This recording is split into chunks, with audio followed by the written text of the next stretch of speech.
r/legal advice. Depression says, is it illegal to be denied employment because of a failed drug screen due to prescribed Adderall?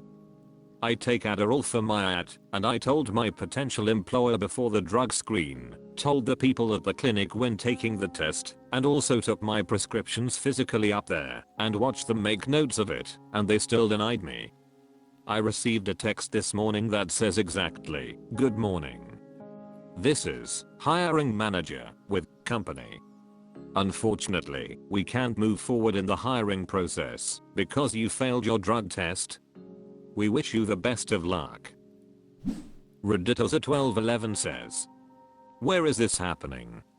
What type of job? You're certain that your Adderall is the only thing that came up in your drug screen? Depression says, it's a contractor for driving and delivering packages for Amazon. It is 100% the only thing in my system besides nicotine and caffeine. Edit. Oh sorry, Alabama. Redditosa1211 says, Adderall is complicated for commercial drivers. You might review this with a qualified local attorney. But your answer may well be yes, you can be disqualified from this job for Adderall. Crabtree says, depends on the job. As an easy example, you cannot hold a private pilot or above license if you take Adderall. Depression says, it's a contractor for Amazon delivering packages. No CDL and I don't believe it's dot. Antique Elevator 878 says, I'm a fire dep driver. A professional department. I have to drug test and provide my prescription. No issue for me at all. Repulsive Job 9520 says, contact the Department of Labor. As long as you disclosed your disability and nothing else was on the toxicology report, this could be a violation of the ADA. But Honcho says, did they tell you specifically what you tested positive for? It's possible, though I admit unlikely, that the Adderall is a red herring, and you were just unlucky enough to get a false positive for something else. It might be worth asking for a new test. Depression says, I've talked to I guess 2 different hiring managers through text. First one is in the post. The text from the other person, do you take any prescription that contain amphetamine? *D2 says, the hiring manager texted and asked you about medications you take? Big red flag. In my experience, a medical review officer from the lab will call to ask you about any medications you take that cold vaulted your results, submit proof to them, and then they report the results as pass or fail. r/legal advice. Throwaway 2021-22 says, nurse here, need advice. I'm a registered nurse, RN, based in the state of Arkansas. I have recently found myself in a very difficult and delicate situation with a long list of issues. I'm on mobile, so please forgive the formatting. I work in a walk-in PCP clinic. It is a very small office run by 2 nurse practitioners, myself, and a unlicensed receptionist. I had asked for time off of work last Friday, the 8th of September 2024, to attend the funeral of my Phil, which occurred on the 8th of December 2024. I worked until 12 PM that day and then left to attend the funeral. Everything seemed fine before I left, aside from grouchy attitude from both NPS. I worked 8 to 5 PM the next day, the 13th of August 2024, then on Wednesday, the 14th of August 2024, while working on collecting notes for a prior authorization for Ozempic on a patient I had noticed when they were seen on the 8th of December 2024, I came across part of the note that stated I had administered an intramuscular injection to said patient. This patient was seen 4+ hours after I had left the office. I was so confused, shocked, and stunned at that note I had no idea what to do with it and left it be to gather myself. I went through the charts the NPS had accessed, and I went through each of them to verify what I had seen. Between the two NPS that run the clinic, I found 5 charts between them that had my name written out as if I was there to have given him injections. Another one failed to document the fact a patient had received an injection or injections, but was written into the super bill. I have already submitted a formal complaint on this matter, but it doesn't quite end there. When I had sent a text to the receptionist on that Monday night, the 8th of December 2024, asking her how the day went, she explained to me it was incredibly busy, so much so that 2 NPS made her start giving him injections and performing swabs, like COVID/strep/flu tests. Along with an EMT who is friends with said NPS that was enlisted to assist.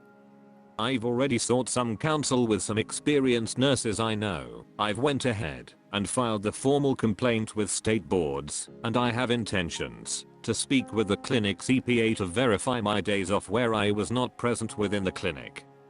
I fully intend on speaking with a lawyer about this, but as of this post, the 17th of August 2024, it's Saturday and all the offices are closed that are nearest to me. I also want to know which ones would be best to speak with: malpractice, Medicare and Medicaid specialty, business. Any and all advice is greatly welcome, as I'm trying my hardest to protect myself as a person and my license that I've had for the last 3 years.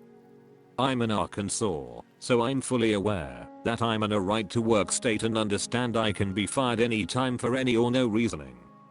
I'm just worried for myself and want/need anything I can grab onto so I can ensure my future. Shadownico003 says, somebody forged your signature. Lawyer up.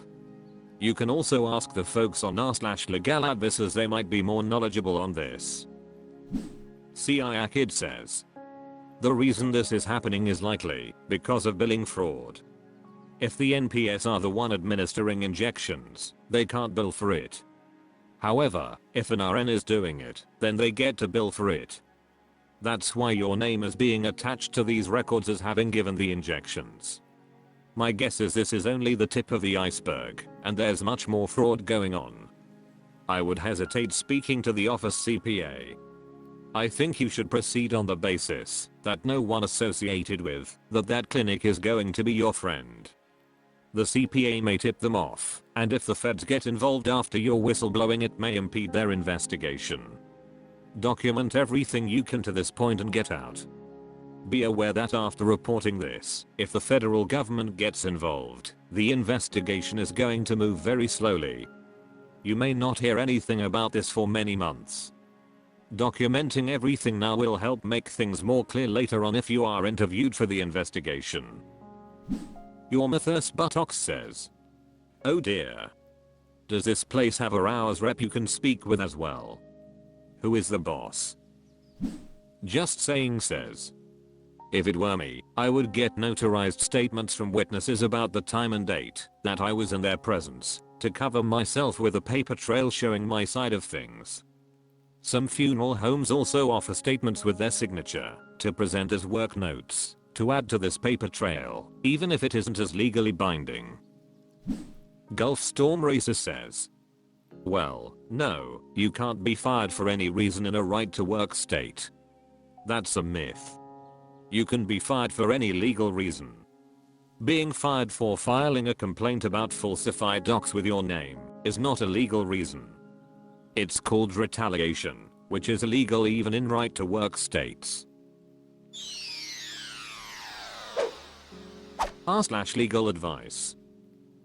Certified Weeb Hater says, my wife is under a 1-year contract at her job, but her job is a complete shitshow. My wife is a school nurse with 7 years experience. Her job requires her to sign a 1-year contract with her school district, and breaking this contract will result in her being blacklisted from any school nurse jobs anywhere else in the state. Now here is problem. She started 3 weeks ago expecting this to just be a normal job. It's not. This school district is an absolute shitshow. They are extremely short-staffed and overwhelmed, and will not hire anyone else to help pick up some of the slack. Her boss never offers support in any form, straight up telling the nurses to figure it out amongst themselves and just sits in her office all day without helping. One school is doing things illegally, going against doctors' orders for children and then expecting the nurses to participate. They're stretched so thin that they honestly don't know how some of the children with medical needs are going to receive care. The work environment is very toxic, with no one willing to help each other and everyone just trying to pile more work onto the next person. Complete dog-eat-dog environment, everyone out for themselves. In short, aside from the fact that the workload they are expecting is straight up impossible for any single human to complete, no one seems to give a shit either. It's affecting my wife's mental health, and I really think she needs to not be working at this place. Is there any way she could get out of this contract, or is she pretty much forced to deal with this place for the next year, no matter how bad of a job it is? Thank you in advance for any advice. I'll be happy to answer any questions and give more details in the comments. I just want to get my wife out of this situation. Edit. She works in the state of California. Definitely an important detail, just realized I left that part out. Urinethime says, you have a few different issues. Is the blacklisting illegal? Not really, unless it is from a protected characteristics. Can she break her contract? Yes.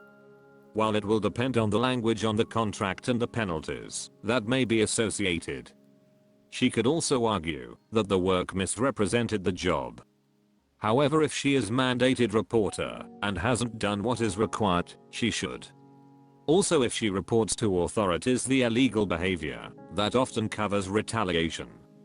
This may be a way to make the blacklist unenforceable if they blacklist because she reported illegal protected behavior. Psychoskittles says, yes, she can have her credential withheld if she leaves without proper notice. Is your wife part of the union? I would recommend she start there to see what her options are. She could potentially ask her doctor to put her on unpaid medical leave. Unless her contract forbids her from working a second job while on leave, she could pursue a job in the private sector until her contract is up. Except Tierarang says, honest question, why would she care to be blacklisted in this school district? Is there a reason she needs to be a school nurse instead of working at a hospital, doctor's office, nursing home, or wherever else needs nurses? If she gets a job outside of the district, their blacklist is pointless. And if she really wants to stay in schools, she could probably get a job in a different school district. I'd bet the neighboring districts know all about the issues in hers.